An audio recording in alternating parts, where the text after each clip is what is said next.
السلام علیکم، welcome to my YouTube channel relation with Islam. امید کرتی ہوں آپ سب خیریت سے ہوں گے۔ آج کے اس ویڈیو میں ہم پڑھیں گے صحیح بخاری کی 2 احادیث۔ اعوذ باللہ من الشیطان الرجیم، بسم اللہ الرحمن الرحیم۔ صحیح بخاری حدیث نمبر 76۔ میں ایک مرتبہ گدھی پر سوار ہو کر چلا۔ اس زمانے میں بلوغ کے قریب تھا۔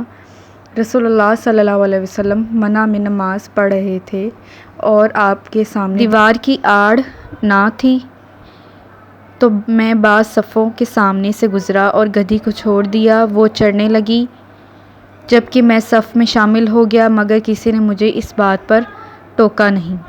صحیح بخاری حدیث نمبر 77۔ ایک مرتبہ رسول اللہ صلی اللہ علیہ وسلم نے ایک ڈول سے منہ میں پانی لے کر میرے چہرے پر کلی فرمائی اور میں اس وقت 5 سال کا تھا۔ ویڈیو دیکھنے کا بہت شکریہ۔ ویڈیو پسند آئی ہوگا تو ویڈیو کو لائک، شیئر اور کامنٹ ضرور کریں، اور ڈیلی احادیث سننے کے لیے میرے چینل کو سبسکرائب کریں۔ Thank you.